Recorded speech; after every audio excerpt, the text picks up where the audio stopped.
bila ukatili. Inawezekana, kataa ukatili. Wito wangu kwa bodaboda,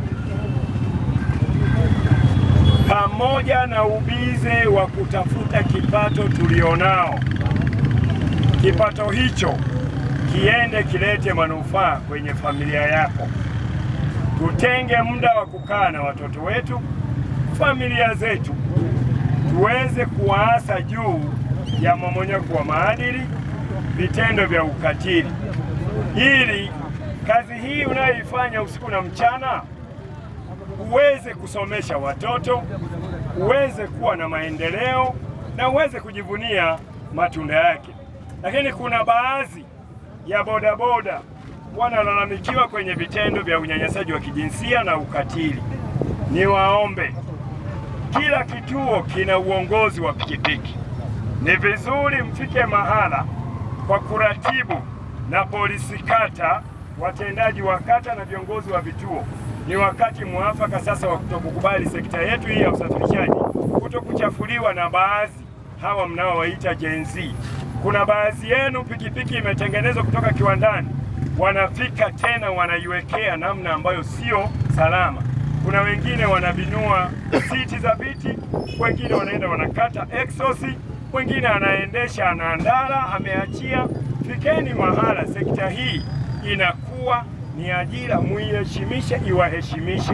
Wito wangu ni huu: Mwanza bila ukatili inawezekana, kataa ukatili.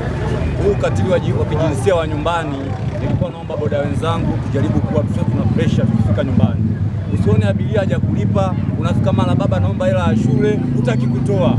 Mara hela ya mboga, hutaki kutoa. Kisa huku sijui una changamoto ya abiria. Tuache. Baadhi ya bodaboda sio wote wanachafua sekta hii kwa kutuhumiwa pia kwa mimba za utotoni na ukatili. Hilo pia una wito gani kwa boda? Hilo kwa watoto lipo halipo? Lipo la kutosha. Na sasa hivi Gen Z watoto 2000 wanajiita, wana mipalamo mikubwa. Kiongozi sasa hivi huwafuatilii sana, wanatuumizia sana tasnia yetu.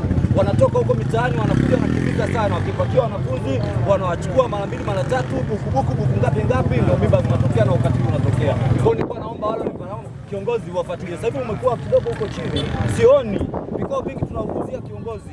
Hao watoto 2000 hao wanaojiita Gen Z, unakuta mara maiskani wamekaa kama vile sijui wanataka kupaa. Jamani, au sio kweli? Sio kweli au hatuwaoni? Unashangaa mara mpalamo nini jamani? Upande wa mmomonyoko wa maadili na ukatili wa kijinsia, kwanza kabisa inaanzia kwenye upande wa mtandao. Mtandao imekuwa na vitu tofauti sana kuliko huko nyuma. Alafu cha pili, mavazi yamekuwa chanzo kikubwa kwenye mmomonyoko wa maadili. Tushawishi sisi kama bodaboda vijana kuweza kujihusisha na hiyo, japokuwa ni sisi baadhi, bila mavazi na ukweli kikubwa kinachochangia mmomonyoko wa maadili na malezi. Haya yote mloambiwa, jamani, mnatakiwa kwenda kuwa waenezi wa hili swala, mnatakiwa kukemea vikali. Na pia katika majumba yetu sisi kuna wanaume wananyanyaswa, ndio? Basi msisite, kuna kitengo cha dawati la jinsia. Ukifika kule, anayekusikiliza ni mmoja tu. Kile kitengo kimewekwa special kwa ajili ya masuala mazima ya unyanyasaji wa kijinsia. Kipo pale Central. Wewe fika pale, nahitaji kwenda ofisi ya dawati. Ukifika pale utaelekezwa, utaeleza shida yako. Kama ni mkeo ataitwa, atasikilizwa, utasikilizwa na wewe, mtapewa 2 matatu. Ikishindikana, kuna uongozi wa dini pia, mtaelekezwa, utaitwa, ili tu maisha yafanye nini, yaendelee. Msikae na vinyongo. Wanaume mnakaa na vinyongo, ndio maana mnakufa mapema. Tuko tayari kuwasaidia, tuko tayari kuwatetea. Najua mna mengi moyoni kutokana na sisi kina mama.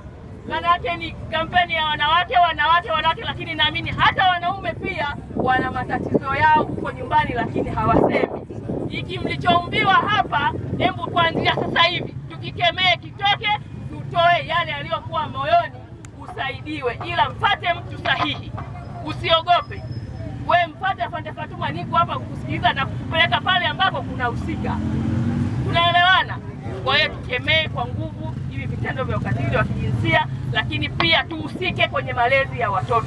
Usiwe huku unafanya biashara, ukienda wewe unaondoka mtoto hakuoni, unarudi mtoto hakuoni. Hebu jitafutie muda, fanya biashara, tafuta muda hata siku ya Jumapili, kaa na familia yako, ongea na mkeo, ongea na watoto wako. Baba na mama wanahusika sana katika malezi, sio mama tu. Mtoto akiharibika huwa mnalaumu sana kwamba ni mama yake. Hapana, wote tunahusika kwenye malezi. Fanya kazi yako Jumatatu mpaka Jumamosi, Jumapili kaa nyumbani na familia yako, waeleze ni nini kinatakiwa pale nyumbani, dunia inaendaje, maana wewe unakutana na mambo mengi huku barabarani. Mambo yanaendaje? Tuishi hivi wanangu, nataka hivi, kuwa na msimamo na wewe uonekane siku hiyo una sauti, sio mama tu aonekane na sauti.